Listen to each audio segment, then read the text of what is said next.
Good afternoon, ladies and gentlemen. It is a pleasure for me to be here. And je vais dire quelques mots en français, surtout pour remercier Sylvie Rousset qui m'a invité à participer à cette colloque. Je suis très honorée. Merci, un grand merci Sylvie. So, as I said in French, I am very, very, very happy to be here and to have been invited by CNRS to participate in this fantastic event. As I was telling to several colleagues during the coffee break, I'm learning by the second almost. There's so many new things to learn and to absorb that is almost overwhelming. But anyway, let's continue. And I am very pleased to present you the activities that we do from Science Europe and how we partner with other members around the globe, hopefully soon with also members from India, to develop Diamond Open Access. As Benedicte said, we are an association of research funding and research performing organizations that are national. And we advocate for the views of these organizations to the European Commission, European Parliament, and to the international stakeholders around investments in research, science diplomacy, research infrastructures, open science, gender equality, diversity and inclusion, international research cooperation, greening research and science communication, also others. We have 40 members from 30 countries in Europe that together spend more than 25 billion yearly in research. Here, sorry, I thought there was a map. There's no map, okay. Well, here I would concentrate my talk, of course, on Diamond Open Access because it's an activity that we are performing very intensely since 2021. But before I do that, let me say a few words about what we call the policy and public sector nexus in Europe. Because in Europe, as in other parts of the world, we started in the early 2000s to discuss open access and to generate policies, but mostly at the level of stakeholders. Researchers, universities, research centers, and not so much governments. But the governments came all along, especially in Europe after 2016, because under the Dutch presidency of the Council of the European Union, there was a first call to action for open access. And that, of course, gave a very nice push at the level of member state to support this movement. In parallel, the stakeholders kept on working together. We had a platform at that time that we called the Open Science Policy Platform. We were 40 stakeholders around the table discussing open science policies. And then in 2022, so I'm making big jumps over time, the French presidency of the Council of the EU came about. And thanks to that presidency, especially to Maran Dacos, he initiated a strong push for Diamond Open Access by tasking Science Europe and other organizations to produce an action plan, which I will present you in a moment.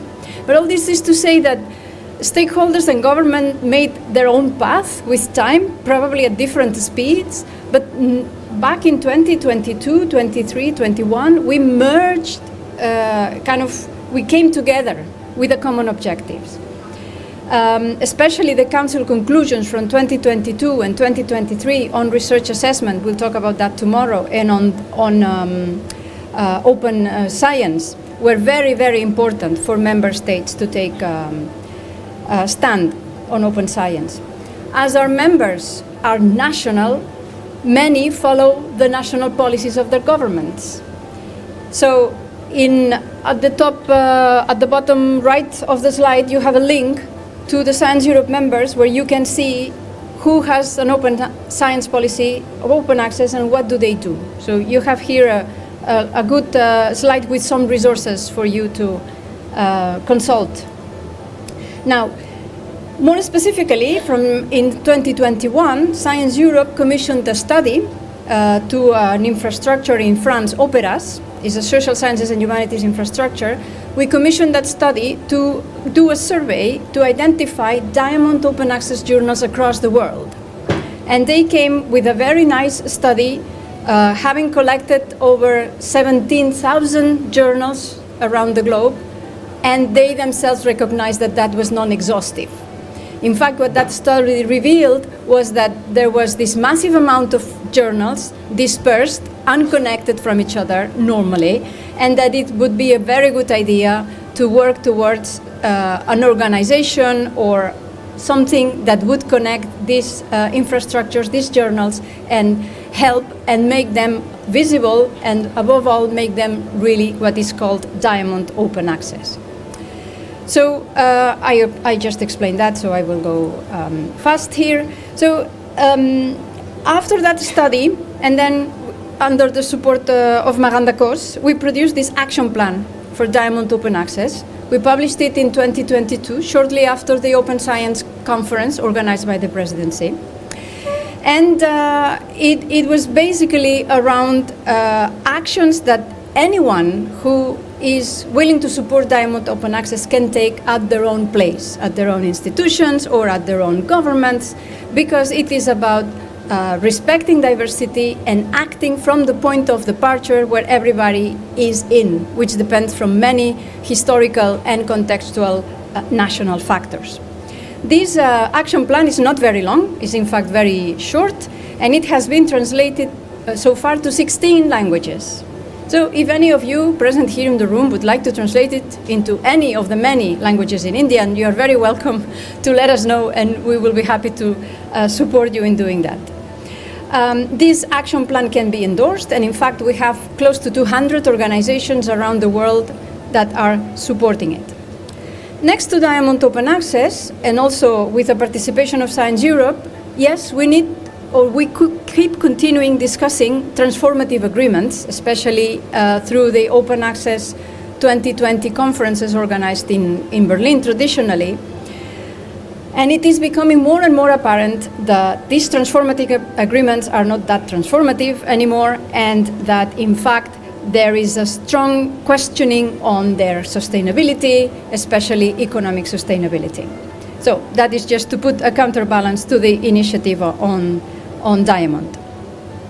In Europe, not only we had that convergence of movements and policies, as I explained before, but also UNESCO came in 2021 with the Open Science Recommendation. Very important document that I witnessed at its creation, and it was a fantastic development with contributions from virtually all countries in the world. So it's really a masterpiece of compromise, but at the same time of encouragement to continue on this direction.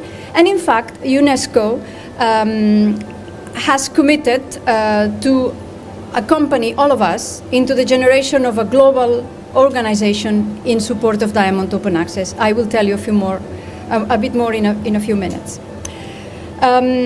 So we brought together especially the colleagues in Latin America, because as you may know, they are very well advanced in Diamond Open Access. They have a strong tradition for almost 3 decades on that.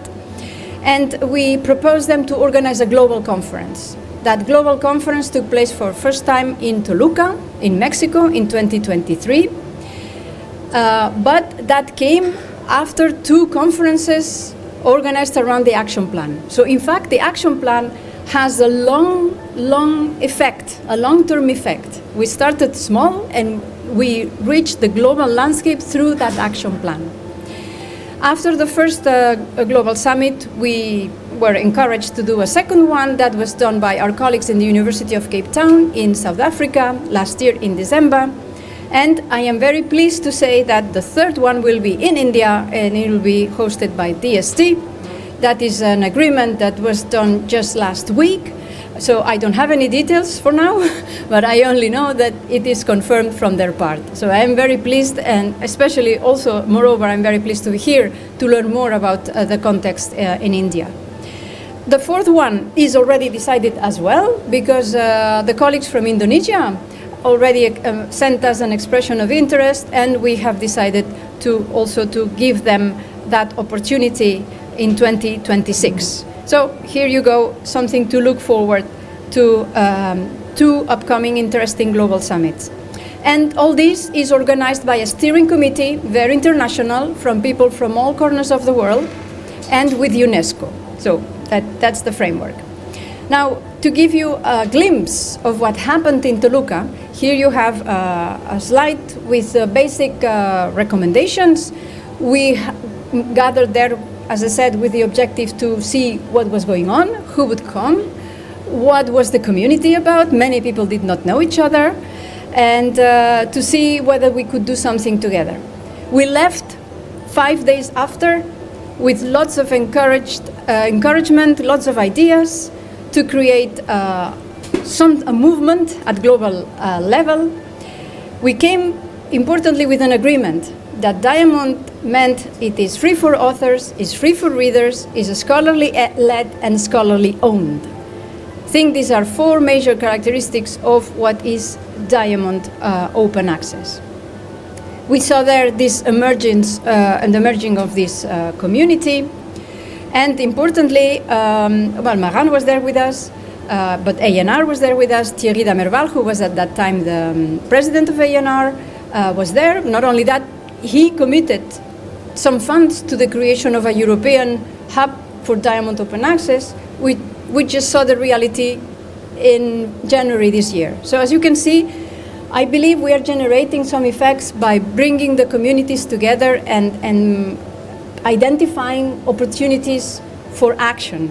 As I said, UNESCO also very much in support of this. They ran a survey, I don't know if you participated in it, but they ran a survey from July to almost December to gather views across the globe about what such an organization at global level could do for Diamond open access. Similarly, to give you a glimpse of what happened in Cape Town, here is the declaration that we adopted at the end of the meeting, that we already saw there was a community there. Many people knew each other already. We welcome many Africans, of course. That naturally that conference attracted many people from all corners of Africa. Many people who had been in Latin America also went to Cape Town.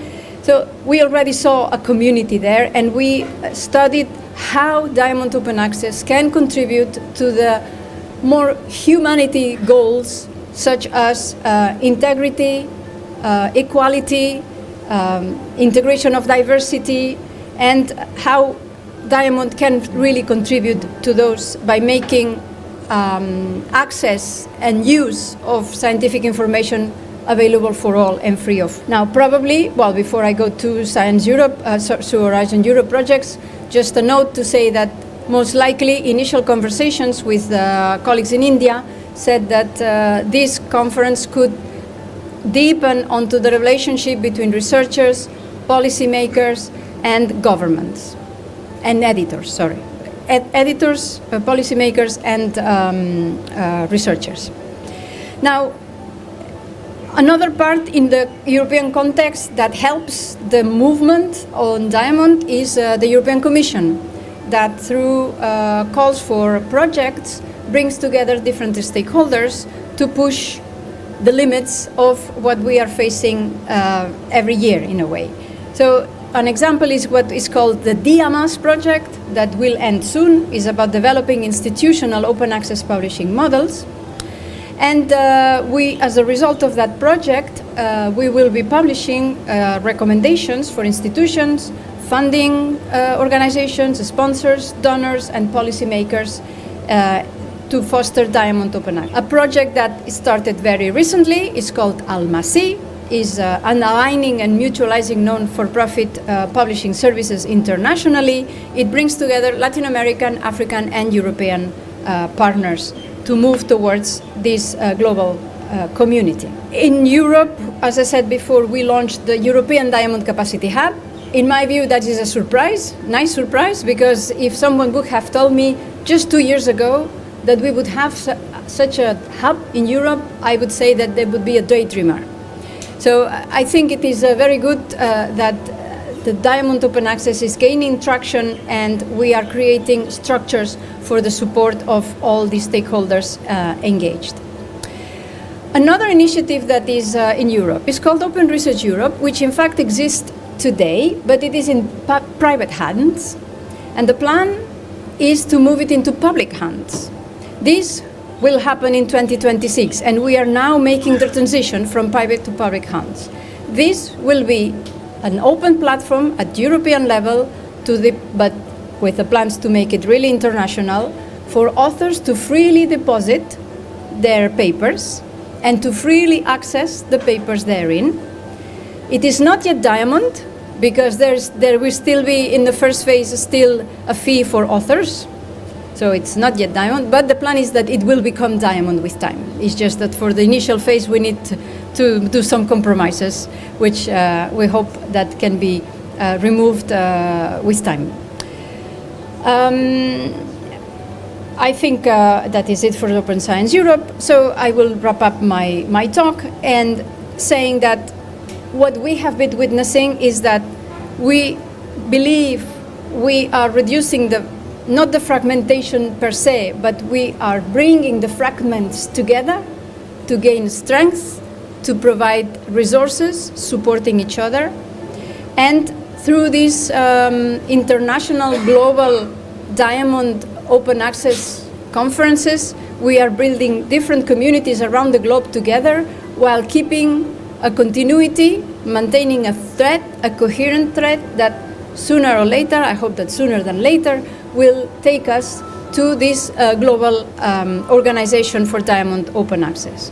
So we will continue doing that. We will continue deepening onto the take-up by stakeholders, by researchers, very important, of course, essential, and also very important by governments from whom we need the appropriate policies to develop diamond. A few final remarks indicating that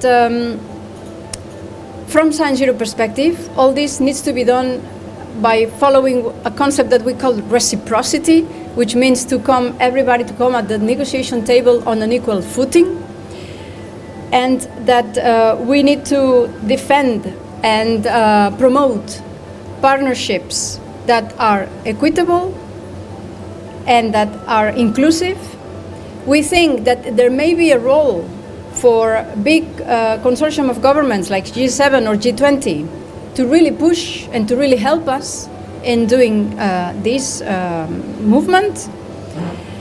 We know that nowadays threats, geopolitical tensions cast a shadow on open science, and the issue of knowledge security is coming very strongly in policies.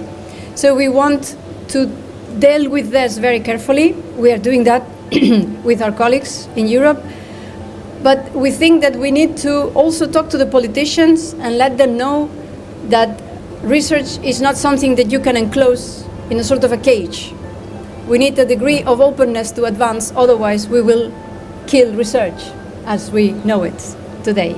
And maybe I leave it here for you, for reflection and for any questions that you have. Thank you very much for your attention. Long live India and France friendship.